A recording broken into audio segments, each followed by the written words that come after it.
AllBall TV. They scared, but I'm not. They don't like comentario. Y suscribe.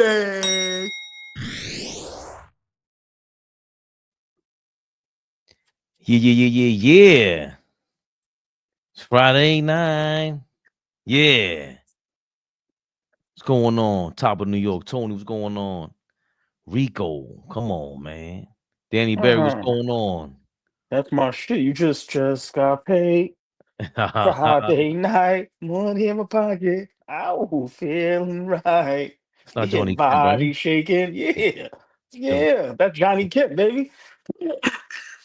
Just got paid. Friday night, money in my pocket. Yeah, big shout out Johnny Kemp. That's one of the that gotta be top 5 legendary songs of all time. I'm sorry. Some of this it's hard to say top 5, but some of that music is so timeless. But that joint right there, I don't care what you doing, where you at. I don't care how mad you are. When you throw that on, your ass is getting up and doing a two-step, even if you can't dance. Come on, baby Bubba. I ain't gotta explain who that is. Y'all know who that is. Stop playing around. Ball suckers.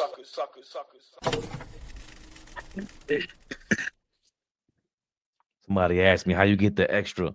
Cause it's all ball, bitch. That's why. Come on.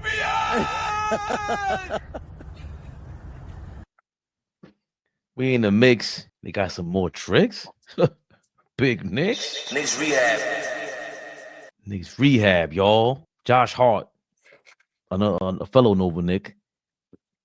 He credits or has been crediting the shooting coach, Peter Patton, with improving his jump shot. Seeing his name, and all of a sudden today, it's an article that popped up with Josh Hart and the New York Knicks and the shooting coach, the secret sauce himself, Josh Hart, how Josh Hart and others are benefiting from new Knicks shooting coach.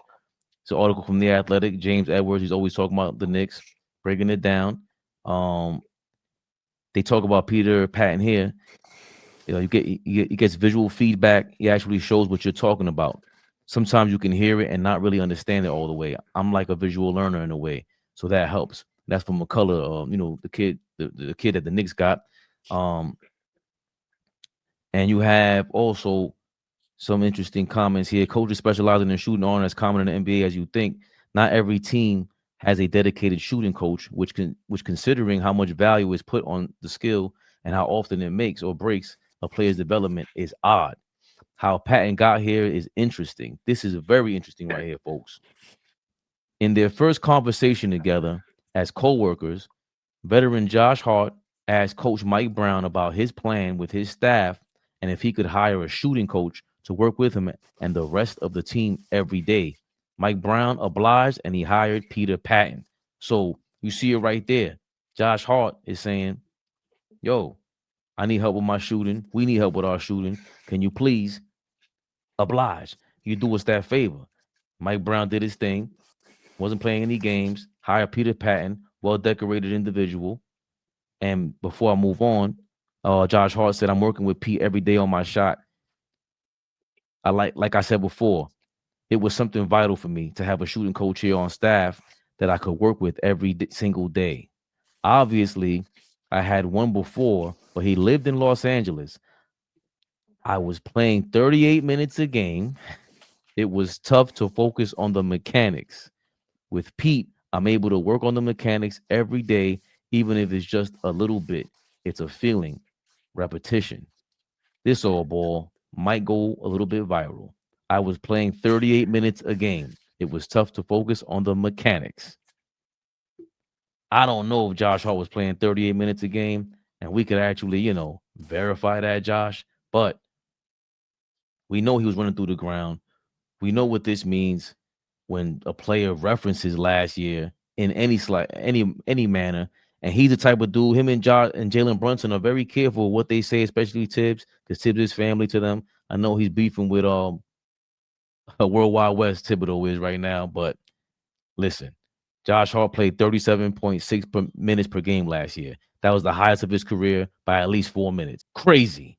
What the hell it was Tom Thibodeau thinking? Are you kidding me? This is what Josh Hart is talking about, y'all. It ain't me. Josh said it. Josh brought it up. I didn't bring it up. This is Josh Hart's minutes per game for his career. You know, he started off in LA. He was a bench player, went to the Pelicans. That's when he really jumped up, by the way. I noticed him when he got drafted by the Lakers. And I thought he was, athletic, but I didn't know how he could fit. He tried so hard. And right here on the Pelicans, he started averaging 8 rebounds per game. And that's when I said, yo, there's something up with this guy. He's always getting rebounds out of nowhere. Fast forward, he went to Portland. Of course, that's when we traded Cam Reddish for him. Great trade, by the way, Leon Rose. One of the great trades of the Leon Rose era. And you see here throughout the years, 23 minutes, 25, 33, 32, the Knicks 33, 30, 33, and then it jumps up to 37.6. And Josh Hart always spoke to how, yo, man, I was done last year. Old boy never wanted to hear that. He said, yo, these guys are 25, 26 years old. I don't want to hear about you being tired. But we saw Mikal Bridges complain about it. We saw Josh Hart complain about it. We even hear a lot of players speaking to it now where it's like, yo, bro, you don't practice. You don't go to these training camps early enough. How are you going to be in game shape, let alone forget the playoffs, regular season mode? So I'm not going to shut up, Flea. No, I'm not. Josh Hart said it, not me. Don't shoot the messenger. Don't shoot the messenger from the comments, the comment What section. up? No, not what up, Flea. Hope you're enjoying yourself tonight. Everybody shout out Baby Flea, by the way. She's having a great performance tonight. Yes. Big shout out, Baby Flea, man. So you see, Christmas show, right? yeah, Christmas show, man. They're getting it together. Yes. So, all ball. You heard it there. Josh Hart, the Knicks giving credit to his shooting coach. By the way, the shooting coach, he worked with Kawhi Leonard, Kemba Walker, Julius Randle, Tyrese Haliburton. Kawhi Leonard has made an improvement throughout his career on the Spurs. Randle, he stopped shooting 3 pointers, which I was glad about. And Tyrese Haliburton also, another guy that he had to improve his shot. As ugly as it is, he had to improve that jump shot. But what do you feel about what you heard? It was a secret sauce of scoring from the Knicks. And we see now Josh Hart's been shooting 39%. It's up to 38% now, his shooting, right? Yeah. I mean, 40% that's from the field. His mhm. last 5 games, he shot 57%, 60%. Had a clunker in Utah, another clunker against the Hornets, but 57% against the Celtics. So in his last 3 out of 5 games, he shot over 57% from the 3-point line. And that's been with that injured finger. So this guy's turning it around. He enters the starting lineup. It ain't all talk. He's in the papers talking about I play 38 minutes per game. I was playing on my last legs last year. Let's not forget the season before he was holding his rib cage. It felt like his heart ripped out on the sideline because of those damn minutes. And Mike Brown, he's been running the team, dare I say it, like a head coach. Oh boy. Listen, you said it all. That was a great piece. And you can tell Josh Hart has gotten much better shooting from three. Even his confidence. So, I think a move like that was great. We needed a move like that because as we see what the NBA is today, you got to be able to shoot the three. If you can't knock down a 3-point shot at a high clip, listen, you're not going to have a chance to win a championship. So, I think that was great. And it shows we are so much improved on the 3-point shot. Do I love it? Because we do take too many threes sometimes, but I have to go along with the times. This is what the game is today. But a guy like Josh Hart, I'm glad that he noticed and understood he needs to be able to shoot the ball because as important as he is to us, you have to be a threat on the offensive end because if you're not, we're playing 4-on-5. So for me, kudos to Josh Hart for acknowledging that, and kudos for Mike Brown for making it happen.